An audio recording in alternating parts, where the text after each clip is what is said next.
1쪽 1301쪽 구약성경 하박국서 1장 1절로 4절 말씀까지입니다.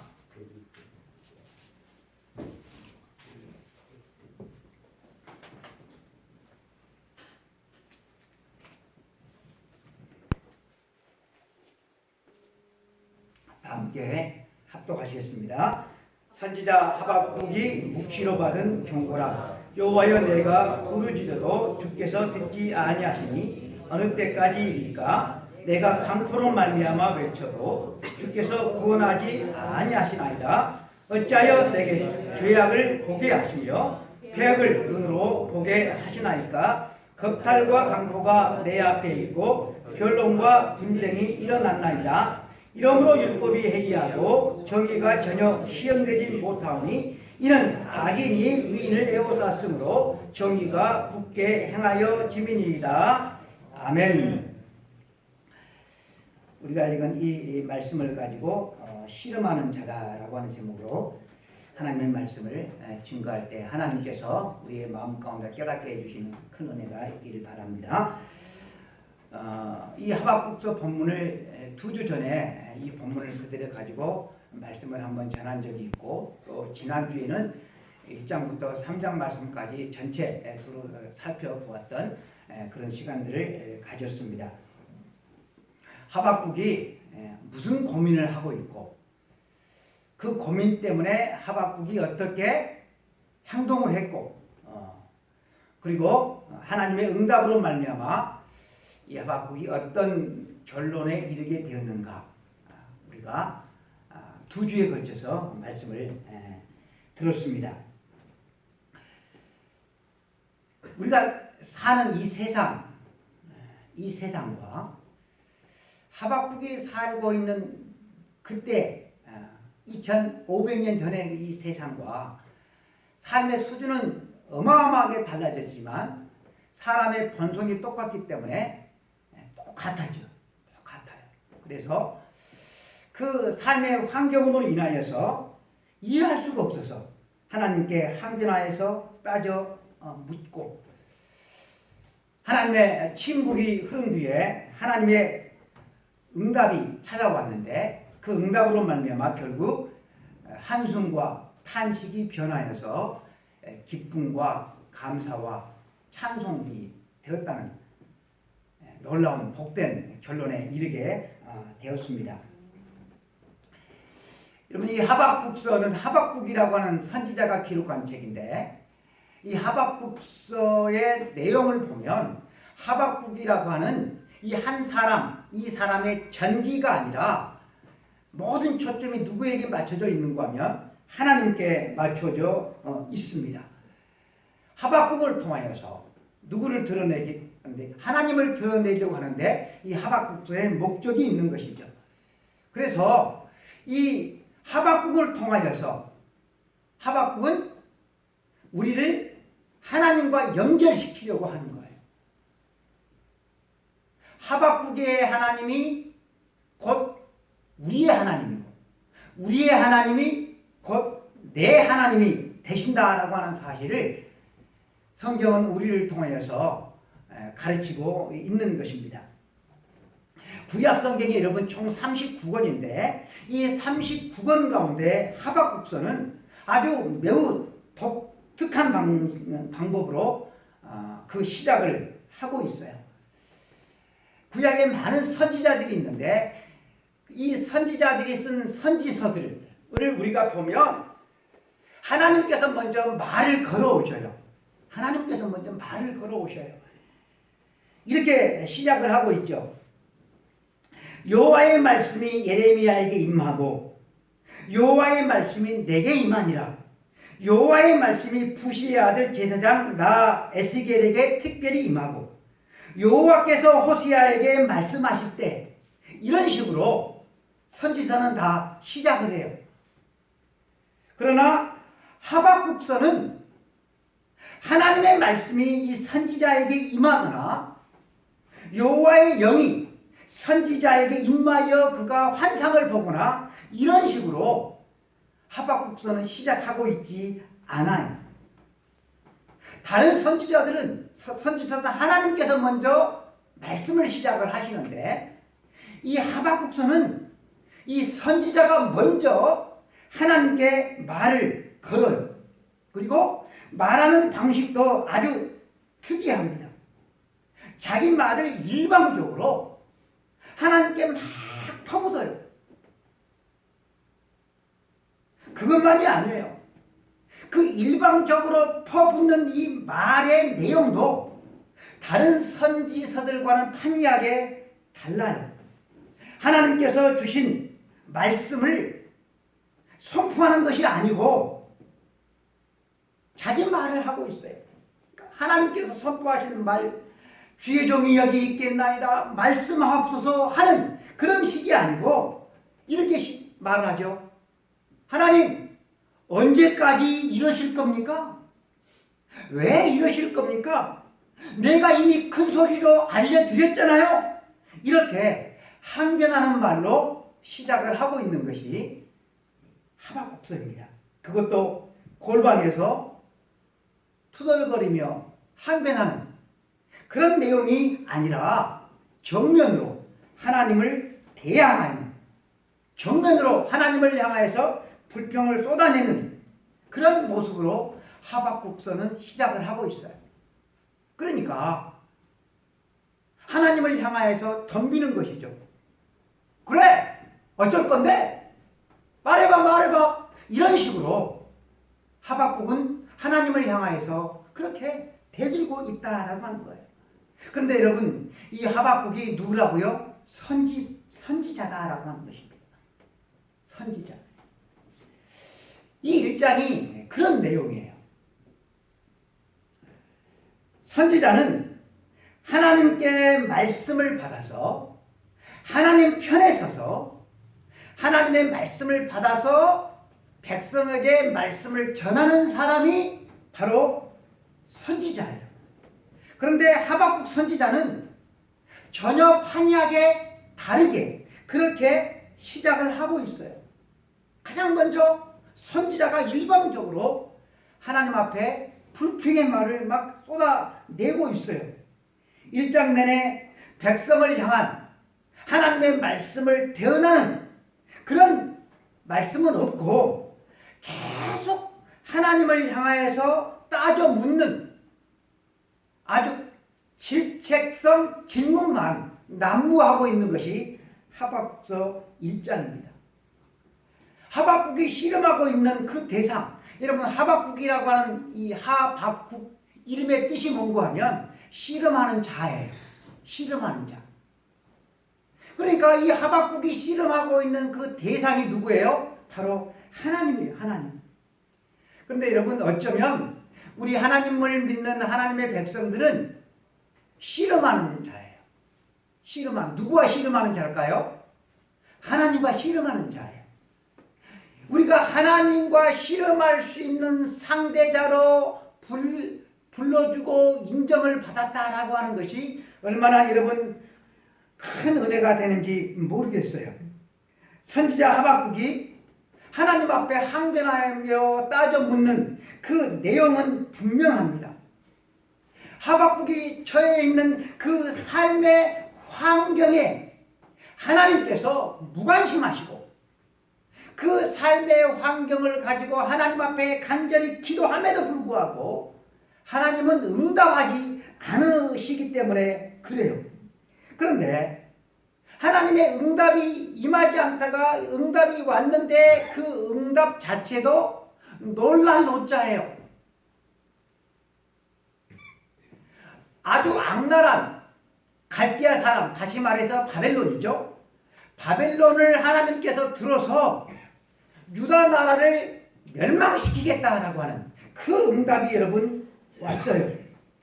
여러분 이 응답은 선지자가 바라고 소망하고 기대하던 응답이 아니에요. 여러분 우리가 하나님 앞에 기도할 때 내가 이렇게 해주셨으면 좋겠습니다라고 바라는 소원을 가지고 우리가 기도하잖아요. 그런데 우리가 바라는 대로 응답이 오지 아니하고 전혀 엉뚱한 방법으로 응답이 오면 사람들은 어떻게 하는 줄 아세요? 그럴 리가 없어. 하나님의 응답이 아니야. 아예 무시를 해버리는 거예요.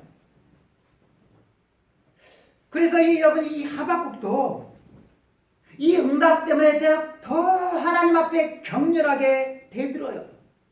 하나님, 이러고도 하나님이 맞습니까? 그러면서 하나님께 따지고 대들어요. 누가? 선지자가. 이런 모습이 참 우리들에게 충격적으로 보입니다. 여러분, 사실 우리 인간이 하나님 앞에 대드는 그런 모습은 충격적이지 않아요. 왜냐하면 우리 인간은 늘 하나님 앞에 대들었기 때문에 그래요. 우리가 이것은 수도 없이 보아온 일이에요. 이 하박국서에도 1장 뒷부분에 보면 갈대아 사람들이 하나님 앞에 대드는 정도가 아니라 갈대아 사람들은 내가 하나님이다. 그리고 하나님 위에 자기들이 군림을 해요. 그것이 여러분 인간이에요. 그래서 인간이 하나님께 대드는 것은 별로 충격적이지 않아요.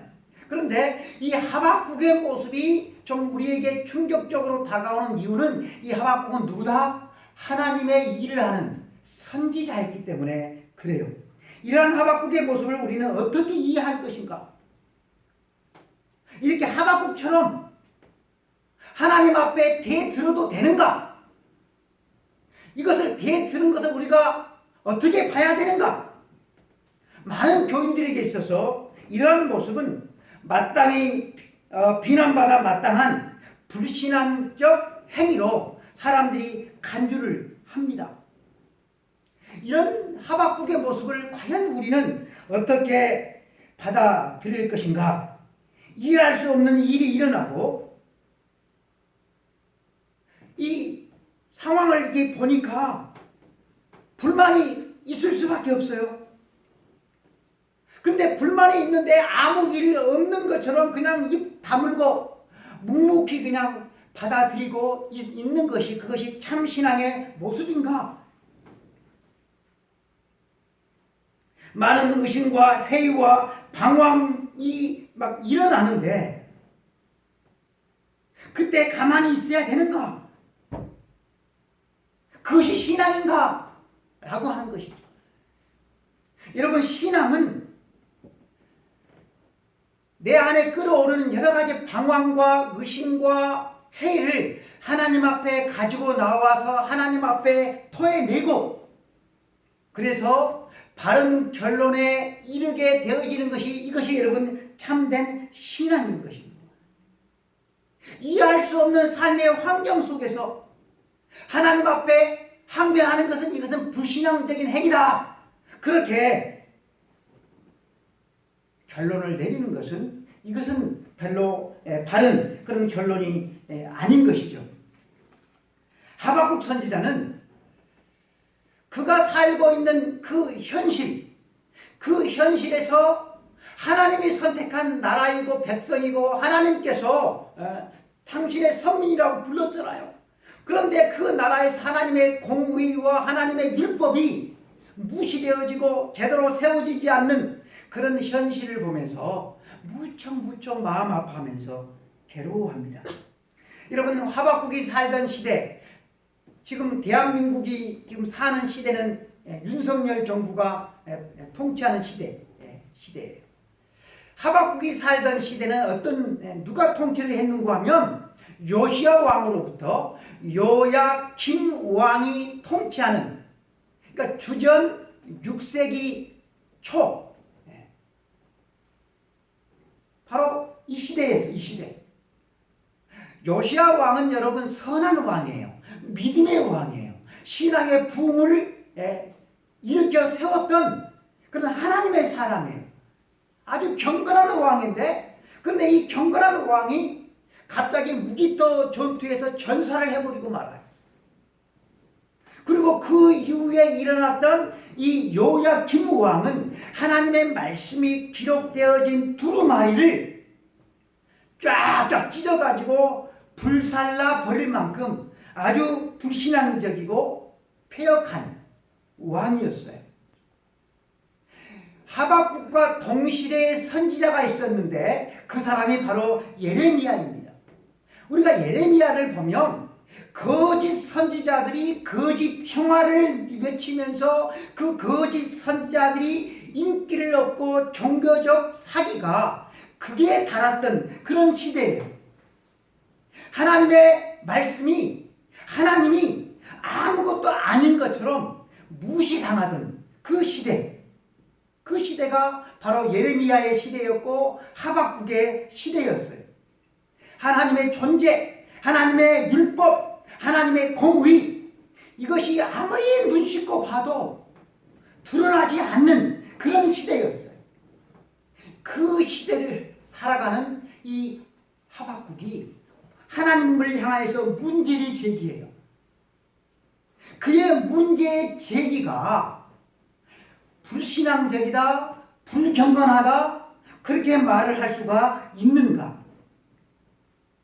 만일에 여러분, 이 하박국이 불경건한 사람이었고 불신앙적인 사람이었다고 한다면 그는 이 하박국서에 나오는 그 사람처럼 그렇게 하지 않았을 거예요. 욥의 아내는 불신앙적인 사람이었죠.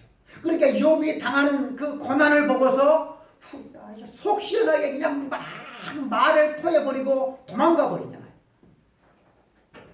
그러니까 이 하박국도 불신앙적인 사람이었다고 한다면 그랬을 것이다 라고 하는 것입니다. 하박국은 유다에서 불의와 부정과 겁탈과 강포가 판을 치고 있는 그런 세상을 보고 있습니다. 하나님의 말씀이, 하나님의 공의가 하찮게 여겨졌습니다. 그럼에도 불구하고 하나님은 아무런 것도 하지 않고 있는 것처럼 보였어요. 공의의 하나님이 살아계시며 공의의 하나님이 이스라엘을 통치하시는가? 그렇게 말할 만한 증거가 그 어떤 곳에서도 보이지 않았다라고 하는 것입니다. 속수무책이신 하나님, 무기력하신 하나님. 경건했던 요시야 왕은 갑자기 전사해버리고 아주 폐역무도한 요야김 왕은 하나님의 말씀이 기록되어진 두루마리를 찢어가지고 불에 태워버릴 만큼 그렇게 폐역한 왕인데 그 왕은 건재해 있고 거짓 평화를 선포하는 거짓 선지자들은 인정을 받고 참 선지자 예레미야는 미움을 받고 감옥에 투옥되어 버리고 악한 자들은 형통하고 선한 자들은 늘 힘없이 당하기만 하는 그런 세상. 그 세상을 보면서 이 하박국은 너무나도 이해가 안 됐고 억울하고 원통해서 빛의 지경이 되었어요. 도무지 하나님을 믿는 사람으로서 이해가 되지 않았어요.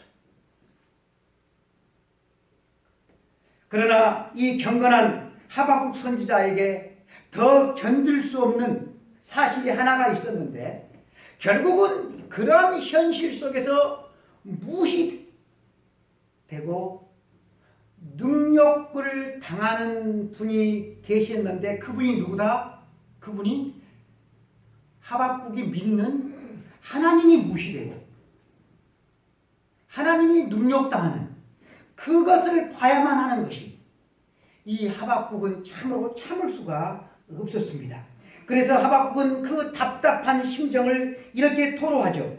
오늘 말씀을 보면 율법이 해이해지고 말았습니다. 정의가 왜곡되고 있습니다. 하나님은 분명히 계시는데 분명히 계시는 그 하나님이 현실에서는 없는 것 같았다라고 하는 거예요. 하나님의 나 여기 있다 까꿍 그렇게 좀 반응을 보이면 좀 될 텐데 하나님은 가만히 계셨다라고 하는 거예요. 이것이 하박국 선지자를 더 답답하게 만들었고 화나게 만들었습니다. 하박국이 당하는 이러한 현실에 대한 답답함은 비단 하박국 시대만 있었던 것이 아니에요. 시편 73편에 보면 시인이 하박국과 같은 그런 동일한 감정을 가지고 그가 시를 기록을 하고 있어요. 여러분, 이 시편 73편을 쓴 시인은 어떻게 하나님을 믿고 있었는가 하면, 하나님은 마음이 깨끗하고 청결한 그런 삶을 살아간 사람들에게 복을 주신다. 그 신앙을 갖고 있었어요. 그래서 그 신앙을 가지고 있었기 때문에, 그 하나님을 믿고 있었기 때문에 그가 현실에서 어떻게 삶을 살았을까요? 깨끗하게 청결하게 살아가려고 부단 애를 쓰면서 살아갔어요. 그러나 그가 살아가고 있는 삶의 현장에서 경험하는 것은 그것과는 전혀 딴판이었어요. 매일의 삶에서 확인되는 것은 질투가 날 만큼 악인들이 형통하다는 것이었습니다.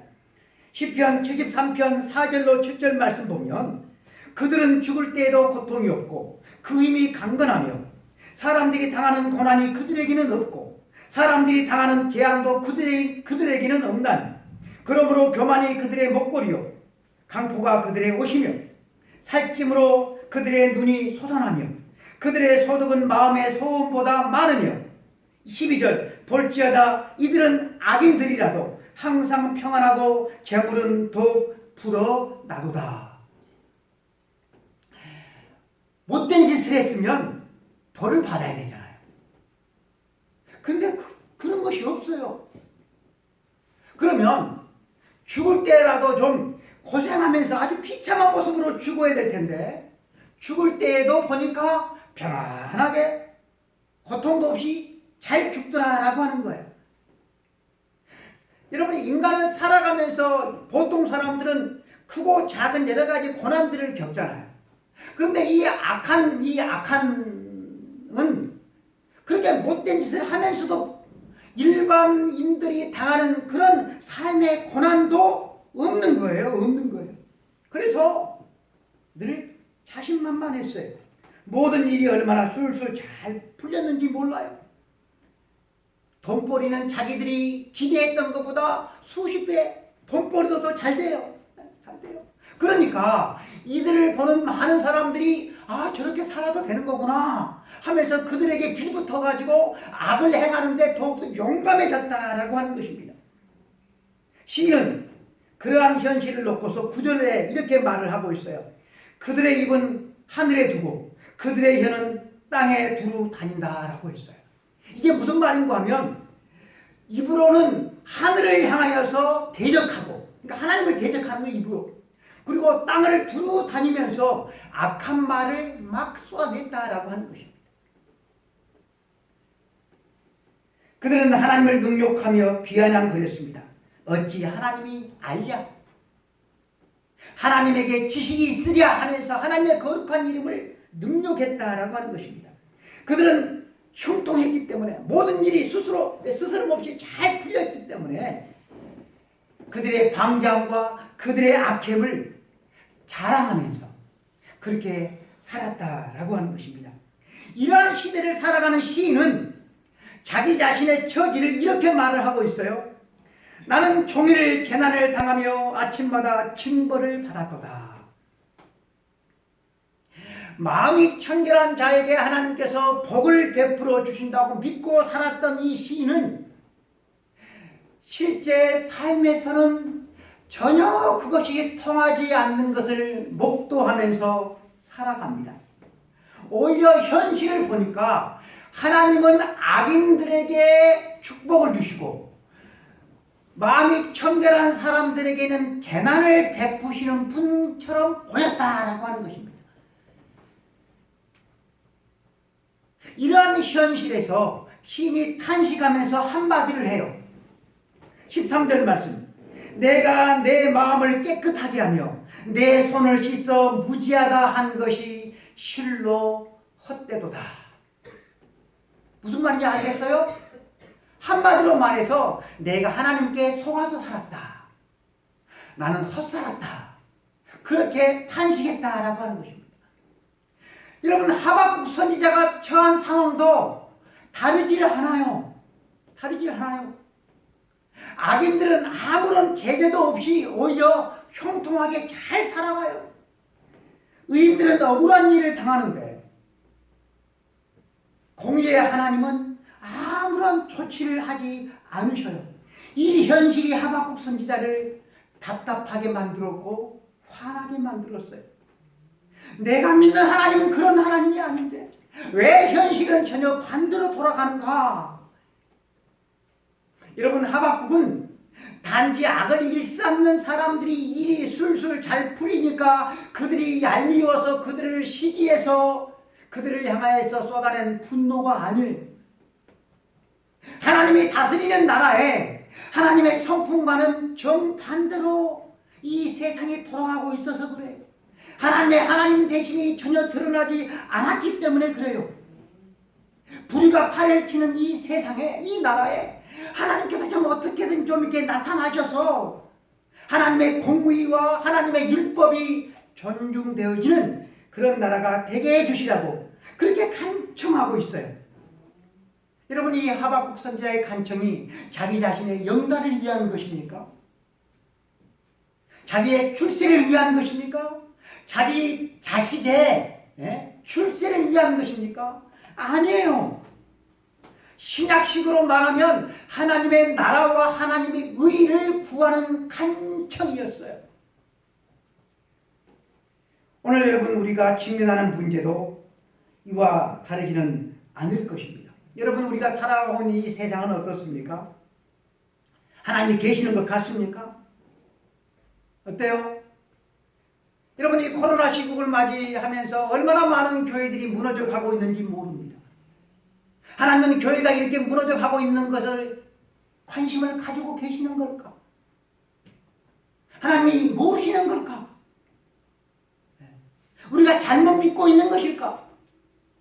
우리가 하나님을 믿고 있는 이 신앙은 헛된 것인가? 우리는 별로 기도도 하지 않지만 우리가 하나님 앞에 나와서 기도하는 그 내용은 무엇입니까? 나 자신을 위해서, 그리고 내 자신의 가족을 위해서, 나의 어떤 문제 해결을 위한 것이 대부분의 우리의 기도의 내용이잖아요. 이 나라, 이 세상에서 하나님과 하나님의 교회가 지금 어떻게 취급을 받고 있는가에 대해서 염려하며 근심하며 절박한 마음으로 하나님 앞에 나와서 우리는 기도하고 있는가? 하나님의 나라와 하나님의 이름을 위해서 우리는 고민하면서 마음 아파하고 있는가? 우리의 고민과 하박국의 고민은 전혀 달라요. 갈멜산에서 바알과 아세라 선지자 850명과 혼자서 위험천만한 대결을 벌였던 엘리야 선지자도 하나님 되심이 무시되고 거부되고 있는 그 현실에 대한 거룩한 분노였어요. 여러분, 엘리야 선지자가 이 갈멜산에서 대결을 벌일 때 하나님 앞에 간절히 기도하는 그 기도의 핵심이 뭔지 아십니까? 하나님이여, 이 백성으로 하여금 주 여호와는 하나님이심을 알게 하소서였어요. 하나님의 하나님 되심을 위해서 그는 간절히 기도했어요. 오늘날 거룩한 하나님의 이름이 우리 때문에, 그리고 그리스도인들 때문에 세상에서 어떻게 되고 있다는 것을 우리가 모르진 않아요. 그런데 우리는 이 현실을 살아가면서 우리의 문제는 무엇이고, 우리의 괴로움은 무엇이고, 우리의 기도 제목은 무엇인가? 하나님을, 나라와 하나님의 거룩한 이름을 놓고 하박국 선지자는 간절히 기도하는데 하나님의 반응이 없으셔. 기도에 대한 응답이 없으셔. 그러니까 하박국 선지자는 더 탄식하면서 주여 어느 때까지입니까? 왜 이렇게 행동하십니까? 그렇게 하나님 앞에 탄식하면서 부르짖어요. 여러분, 이 탄식을 다윗도 한 적이 있어요. 시편 13편 1절에 여호와여 어느 때까지입니까? 나를 영원히 잊으시나이까? 주의 얼굴을 나에게서 어느 때까지 숨기시겠나이까? 그러니까 하나님을 믿는 하나님의 사람들은 이런 이 세상을 살아가면서 진실한 그런 신앙을 가지고 산다고 한다면 이런 탄식을 할 수밖에 없다라고 하는 것이죠. 언제까지 이러실 거냐고. 왜 이렇게 계시냐고. 그렇게 쏟아붓는 하박국 선지자. 여러분 이해가 되십니까? 진실한 신앙생활을 하다 보면 하나님이 서운할 때가 참 많아요. 하나님이 서운해. 저도 목회를 하면서 열심히 신앙생활을 하려고 또 잘 믿어보려고 애쓰는 성도들을 봅니다. 반대로 교회를 떠나서 아예 세상 사람이 되어버렸어. 그리고 자기 마음대로 살아가. 그런 사람들을 보면서 제가 하나님이라고 합니다. 상 받을 사람, 복 받을 사람한테는 마음껏 복을 주고 싶고, 신앙의 길을 벗어나서 그렇게 마음대로 살아가는 사람들에게 따끔한 그런 맛을 그냥 난 줬으면 좋겠어. 제가 하나님이라고 한다. 그런데 그렇게 되질 않아요. 서운함이 깊어지면 상처가 돼요. 상처가 깊어지고 그것이 응어리가 되면 분노가 돼요. 하박국은 지금 이 상태에 이르렀어요. 우리는 이러한 사실로부터 배우게 되는 것이 있는데, 그것이 뭔가 하면 우리의 계획과 우리의 결심이 거룩하고 그것이 신앙적이기 때문에 그것을 이루어가는 과정이 순탄해야 된다고 우리가 믿는 것은 크나큰 오해이며 착각이다라고 하는 것입니다.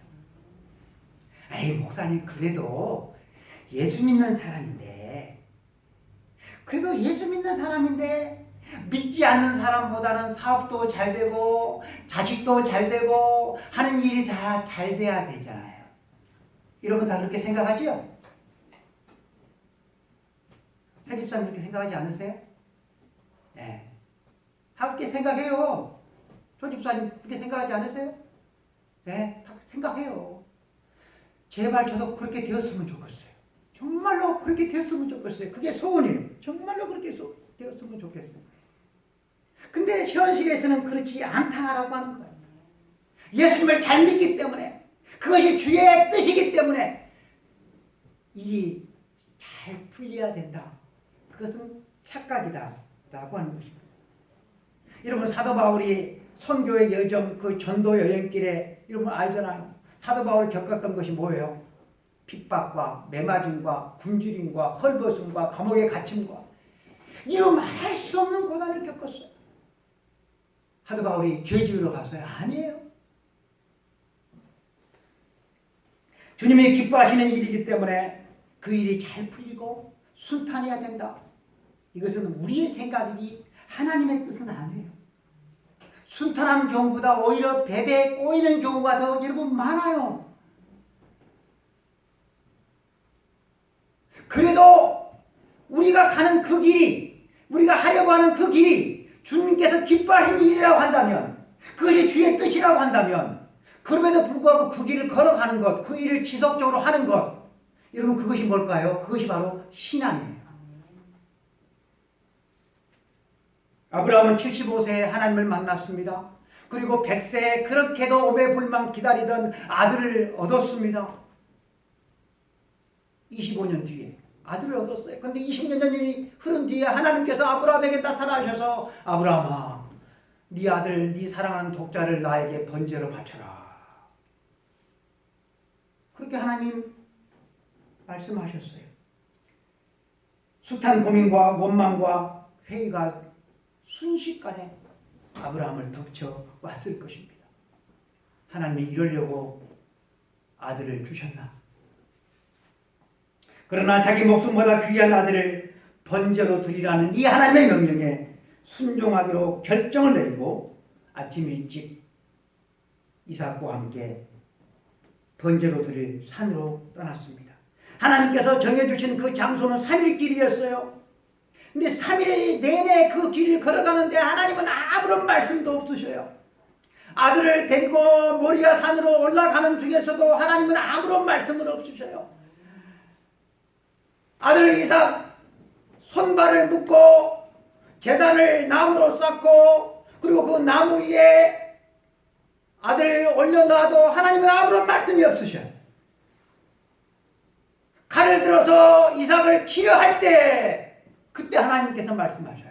아브라함아, 네 아들에게 손도 대지 마라. 하나님은 아브라함을 인정하시고 아브라함에게 큰 복을 약속해 주셨어요.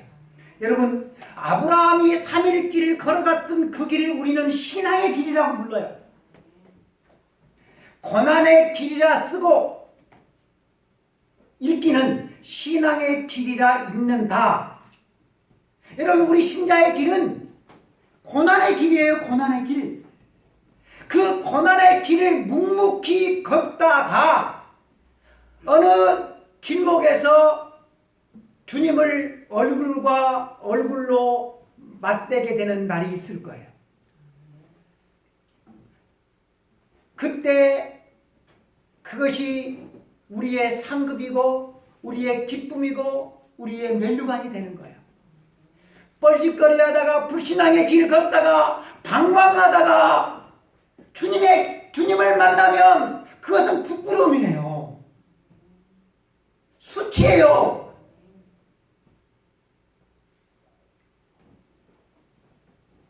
부패한 세상에서 탄식하면서 아버지 앞에 부르짖었던 하박국 선지자에게 주신 하나님의 응답은 오직 의인은 믿음으로 말미암아 살리라라고 하는 것이었어요. 삶의 현실에서 하나님이 안 보여. 눈 씻고 봐도 하나님이 안 계시는 것 같아. 그렇지만 그러한 현실 속에서 어떻게 살아야 된다? 믿음으로 살아야 된다. 그것이 하나님의 사람들이 걸어가야 될 삶의 길이라고 하나님께서 말씀해 주시는 거예요. 하박국 선지자가 기대했던 삶의 환경이 바뀌어졌을까요? 아예 안 바뀌었어요. 오히려 더 나쁜 쪽으로, 더 악한 쪽으로, 더 부패한 쪽으로 삶의 환경은 그렇게 변해 갔어요. 그러나 누가 변했을까요? 환경이 변한 것이 아니라 하박국이 변해 갔어요.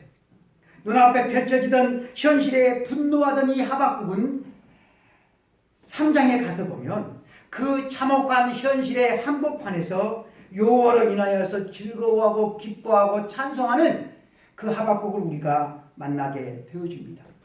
귀로만 듣던 하나님을 이제는 눈으로 보는 그런 신앙으로 그가 바뀌어졌던 것입니다. 너희는 내게 부르짖으며 와서 내게 기도하면 내가 너희를 들을 것이요 너희가 전심으로 나를 찾고 찾으면 나를 만나리라. 여러분, 이 말씀은 하박국과 동시대를 살았던 예레미야를 통해서 주신 하나님의 말씀이에요. 하나님의 약속이에요. 너희가 무엇이든지 아버지께 구하는 것을 내 이름으로 주시리라. 그러면 받으리니 너희 기쁨이 충만하리라. 여러분, 이 약속의 말씀은 우리 주님께서 최후의 만찬 가운데서 제자들에게 주셨던 약속의 말씀입니다.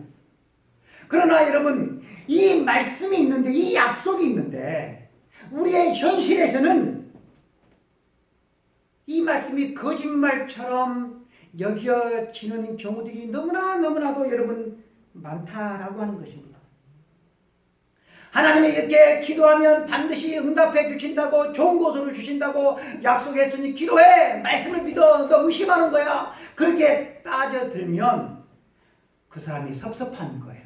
그렇게 따지는 사람은 마치 욥의 세 친구들과도 같은 거예요.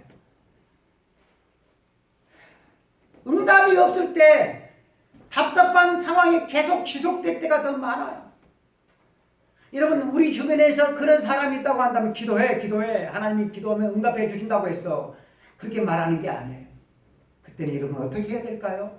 묵묵히 같이 아파해주고 기도해주는 거예요. 말씀을 맺겠습니다. 하나님은 기도에 응답해 주셔요. 그런데 내가 원하는 방식으로, 내가 원하는 때 응답해 주시지는 않아요.